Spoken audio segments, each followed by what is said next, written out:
Tony Tokunbo Fernandez show is all about promoting the true life and success stories of African and Caribbean achievers around the world. If there's a product or initiative you wish to share, feel free to give us a call. The number is 0788 280 9005. A very warm welcome to all our listeners around the world. You're welcome to the Tony Tokunbo Fernandez show, promoting the true life and success stories of African and Caribbean achievers around the world. So if there's a product or initiative you wish to share, feel free to give us a call. The number is 0788 280 9005, or take out time to visit our website at www.tonyfernandez.co.uk. Our blog is all about promoting the voices of Africans and Caribbean achievers around the world. And this week, we're moving all the way to the northeast of England in Newcastle to speak to a profound gentleman, amazing gentleman, who is a multi-award-winning poet and author. His name is Mr. Tolu Akinyemi. Welcome to the Tony Tokunbo Fernandez show. Nice to finally meet you after the phone call last week. How are you feeling today? I'm feeling great. Great to be on the Tony Fernandez show, and thank you for the great work you are doing. Thank you. And we're going to go into your work in quite a while.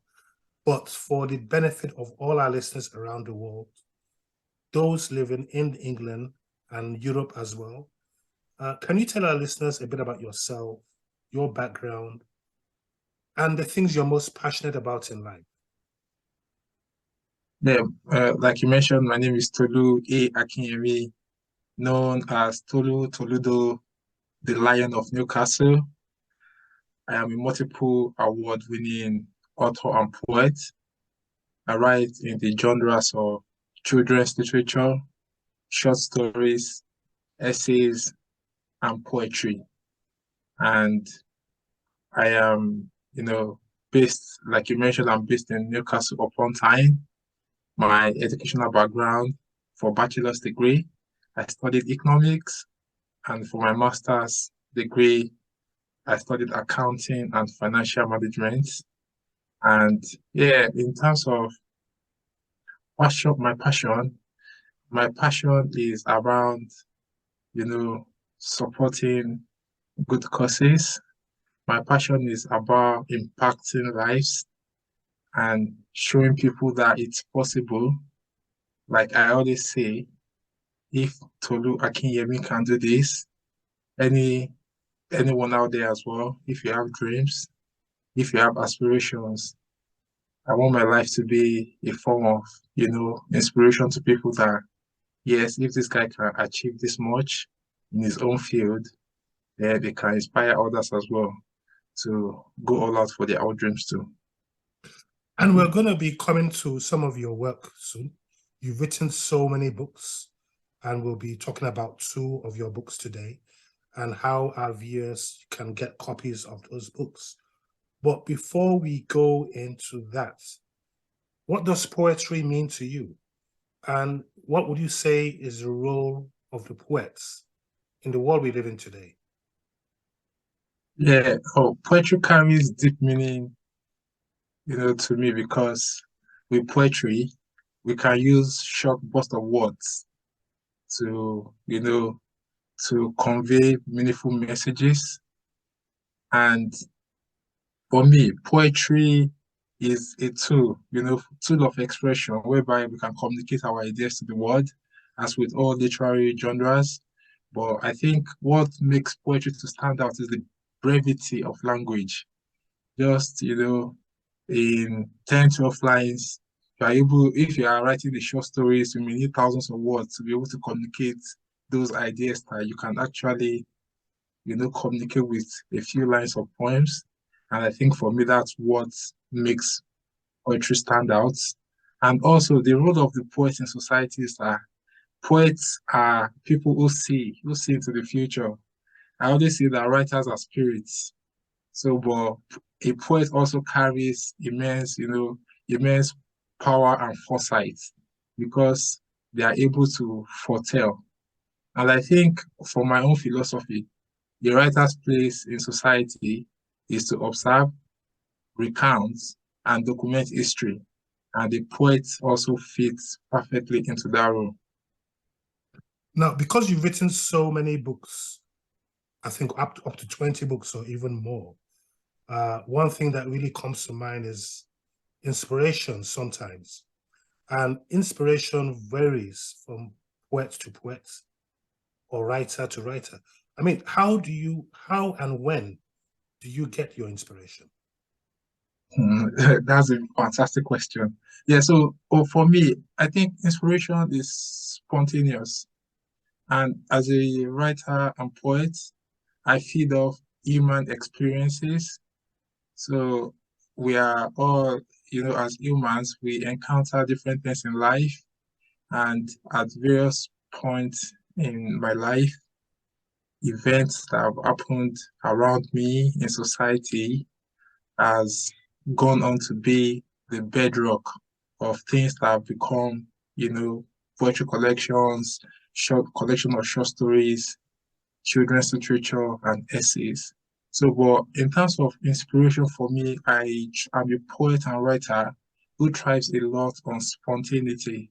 So I get ideas and it comes into my head and spontaneous. I'm writing a full-length collection, and at times it might just be I for so many years now, for over 15 years, every morning when I wake up, I put on my running boots and I'm running every morning when, through either in the morning or in the evening, just gliding across the winds, nature, hugging nature. Those are touch points for inspiration in the dead of the night. There have been collections that have written while men slept. So if I put it like that, so inspiration comes from different things, from different scenarios, different activities. Like I'm working on a book, which is a collection of poems that is around financial crime compliance, which I've just recently finished. And the inspiration just came sometimes last month. And I told my partner, oh, I want to write a collection about financial crime compliance poems, which no one has ever written before, like a full-length collection about this subject matter. And the rest, as they say, is history. So I think for me, inspiration comes from everyday occurrences, things that happen in society, and just everyday life conversations have been things that have triggered books and all of that. Now, you mentioned a bit about jogging, and I was going to come to that because I know you like jogging. I know you like nature. I know you like the countryside as well. What impacts do these have on your writing, whether subconsciously or consciously? I think the impact has been phenomenal because I remember my one of my collection of poems. I wrote the major parts of that collection while jogging because the ideas just keep flowing. I bring out my phone, I put it down. At times, when I get back home, all the things that have come into my head during, my jogging routine, I begin to scribble it down. So I think that has been a vital touch point of my life.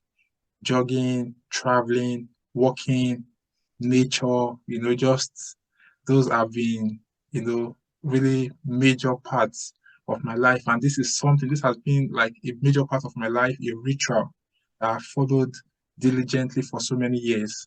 And I think this has really worked for me. So I think for writers as well, find what works for you and leverage on what works for you to become the best version of yourself. Now, we're also going to talk today about two of your books that the viewers around the world should know about. Can you just quickly tell us a bit about the subject matters and themes of these books, why they're so special, and what inspired them? Yeah, so the first one is Black Does Not Equal Inferior. And Black Does Not Equal Inferior is a collection of poems that, talks about the Black experience. And this poem was inspired just right after the killing of George Floyd in the United States. And this is Tolu Akinyemi lending his voice to this subject area that Black does not equal inferior. Your skin color does not determine or does not, people should not judge you based on your skin color or look down on you. Black does not equate to inferior. It's not a synonym for an inferiority complex. So this is a collection of poems that looks at this subject thematically around the Black experience, how Black people can see their uniqueness, how we can, as a community, overcome the things that want to bring us down, prejudice, discrimination, all the issues that affect Black people in the society. So this collection of poems looks at, areas around Blackness and the myriad of issues that it attracts. This is Black Does Not Equal Inferior. Okay. And for the Black equals inferior, I mean, it has a very, very beautiful cover itself. It's very, very striking. What kind of metaphors and analogies do we find in this content that represents Blackness? Yeah, so in terms of metaphors and, the first poem I looked at, Black, the first poem, Black and Unique. So I'll just, from the back cover, there are a few lines I will just read from that. I wish you can rise, no, this is not the beginning anyway, just some lines. I wish you can rise through the squalor of poverty and voices that watercolor you as underrepresented. I wish you can embrace your name in gold and swim against every wave of it. So this is making allusion to the fact that we can rise through the squalor of poverty. We can swim against every wave of it. So when the aid comes, we can wade through the stormy waters. So just see yourself as, see your Blackness as being unique. Don't let, don't let the negativity, the hate, rise through the challenges. See yourself as, most times we can, through all the negativity, not see the light at the end of the tunnel. But the message in this poem is making use of various literary devices. Is saying that in your Blackness, see your uniqueness. That's beautiful. And for this book itself, how can people get in contact with you, or where can people find this book rather? Yeah, the book is available on all Amazon marketplaces, Barnes and Noble bookstores, on Ingram Spark, on my website, Tolutoludo.com, on my publisher's imprint, the Roaring Lion Newcastle.com, and mostly every online bookstore where books are sold. Okay, beautiful. And we also have your website address at the bottom of the screen for people to get in touch as well. With regards to this book, why is it important for writers, poets, and lovers of literature to buy this book today? Yeah, like I said earlier, it celebrates the Black experience as well. So not just looking at the issues that affect Black people, but how we can, celebrate Black experience, Black excellence in your Blackness, see your uniqueness, rising against, the waves of hate. So basically, it's a book that celebrates the Black experience, and all lovers of literature, either Black or white, it's a book that you will read and would make you understand the issues that affect Black people, and also see how you can support people within your community as well.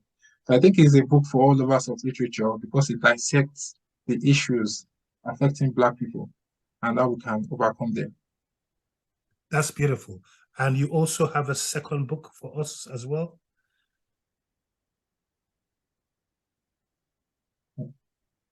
Inferno of Silence. Now, Inferno of Silence, that's quite deep, that's quite profound. Just tell us a little bit about this book and why its themes are relevant in the world we live in today. Yeah, so Inferno of Silence is a collection of 7 short stories. And this is, a collection of short stories that entwines like everyday events that impact us. And the title story, Inferno of Silence, portrays the societal challenges that men face. And we all know that a lot, not just in Europe, in most parts of the world, men face a lot of challenges in relationships where, because society has termed you as a man, you are deemed to be strong. You cannot express yourself. You cannot talk about the challenges you face in relationship because society has mirrored men to be strong, to be the provider. So I think this book is really is a very pertinent collection of short stories, especially the title story that looks at the issues that, how most times men can drown in the inferno of silence. Because if you talk about the issues that you're facing in your relationship, people may tag you as weak. And so that is the title story. Then I have story around Black Lives Matter. And Black Lives Matter in this collection, it shows the first-hand trauma of a man facing racism as a footballer playing the street in Europe. And we've seen like so many footballers, black footballers who have had racist abuse, who have had bananas thrown at them, who have had chants, monkey chants and all of that, even still happening in 2023. And this book was written in 2020. And the history of, racism against Black footballers has been ongoing for a very long time, for decades now. So this is just a collection of short stories that looks at the issues around Black Lives Matter, how, the trauma of a football player coming all the way from Nigeria to play his trade in Europe, and how, the experience of, coming down to Europe to play his trade. Also, I have a story here titled Return Journey, where we encounter a techpreneur, poet, serial womanizer confronting the consequences of his past actions. And also, I have another story in this collection titled Blinded by Silence, where a couple united by love must face a political upheaval, changing their fortune. So basically, this book, Blinded by Silence, shows it's a story that that looks into issues whereby all in the name of politics, people are not able to, bring their leaders into account because it's from my tribe. I can't speak out about this issue, which is a big issue, plaguing our society, tribalism, nepotism, and all of that. People only find their voice when maybe the leaders in government are from another tribe, but when it's from someone within their tribe, they don't want to talk because they don't want to rock the apple cart.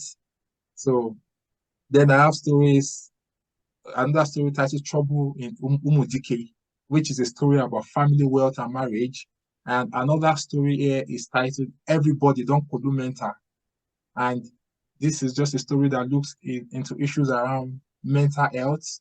And also the final story is In the Trap of Seers, where a young lady, her mother is taking her from seer to seer just to, get her a better life. And, these are some of the issues that confront young people back home in Africa, where, if because maybe your friend is doing, the son of this person is doing well, why is my child not doing well? They are taking that child from one seer to the other for prayers and all of that. So this is a powerful collection of short stories that, deals with issues impacting us all in the society. And I'm sure everyone will find a story in this book that they can relate to. Now you have a lot of fusion of so many subject matters in this book, and I'm sure it's beautifully written. What's the response been like so far from the general literary audience around the world? Yeah, the response has been it's been fantastic. On Goodreads, I've had very fantastic reviews about the book. The reception has been good in the marketplace as well. I do go to a market here in the Northeast. It's called Time Out Market. This has been one of the best-selling books for like within the range of books that I sell in the market. So the reception has been great. This is a book that everybody you know comes back to me to, oh, this is really powerful. And I think the benefit of going to the market as well is that if you're selling good products, like yesterday, I still had someone walk up to me to say, oh, I bought your book last year. The books were really powerful, they were great. So benefit of going to the market is you can feel the pulse of the reader. They come back to you to tell you about the books they bought from you in the past, how they enjoyed it. And if perchance to sell you've produced a book that is not well written, then it will not even be in your best interest to be in the marketplace because that feedback will always come in and all of that. Yeah, so I think the reception has been very great. The book itself has won an award as well in the short stories category in the Indie Readers Discovery Awards. So the collection won the best book in the short stories category. It's been well received, and people have praised the book for powerful storytelling and the range of the stories and the fact that the stories are there are issues that affect every one of us in society. Because if you're a man, you have a partner. If you're a woman, woman, you have a male partner. And so basically, these are issues that people can relate with in relationships, in everyday life. And yeah, so it's been well received. Now, before we talk about how listeners around the world can get a hold of a copy of the Inferno of Silence book, can you just tell us how important is it today for men to talk about real issues bothering their hearts in the world we live in today? And also, what message do you have for men around the world today?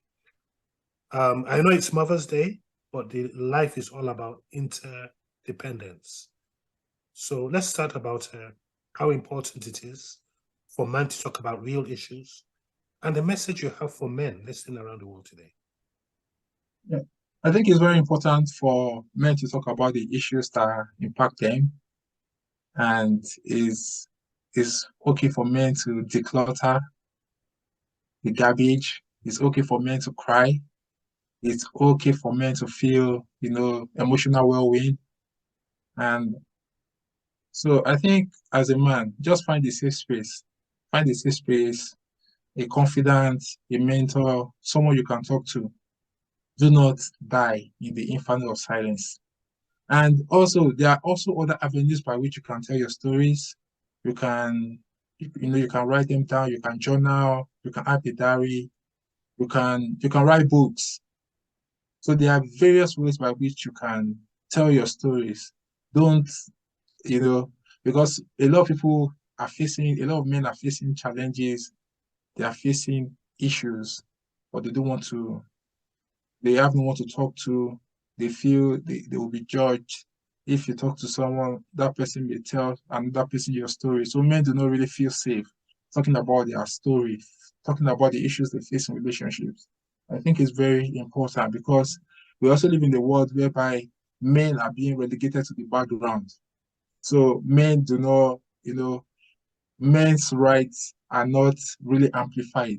We have a lot of, child rights, women rights, but how do we, if men's rights are not really being amplified the way, you know, children's rights are amplified, women's rights are amplified. So in this kind of scenario, then men also have a way, to tell their own stories, to document the challenges they face in society, and to stand up tall, irrespective of the challenges they face.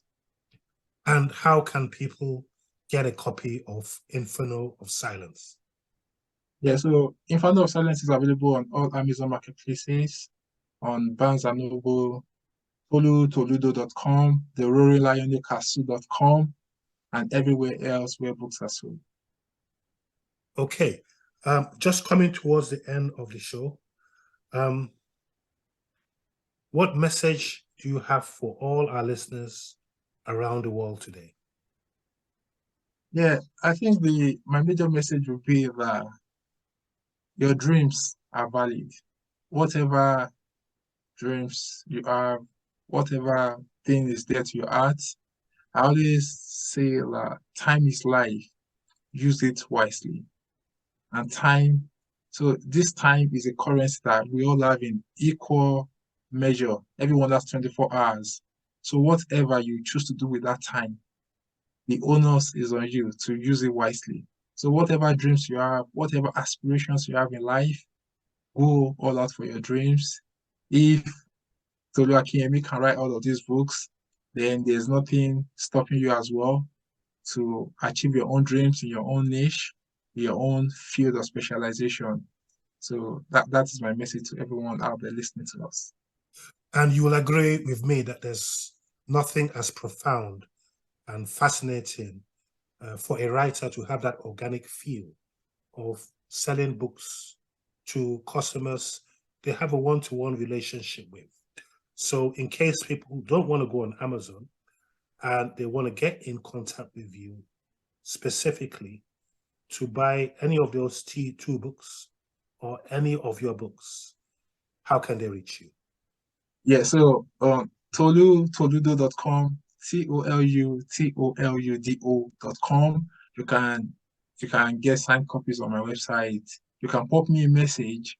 Should you have events, stuff you want me to perform at, to attend and all of that. So I do speaking engagements as well. I do performance poetry. I do literary festivals. And so if there is anything at all, pop me a message on my website, tolutoludo.com, and I'll be happy I'll respond to you. And also you can buy a signed copy direct from my website as well. And we have your website just below the screen.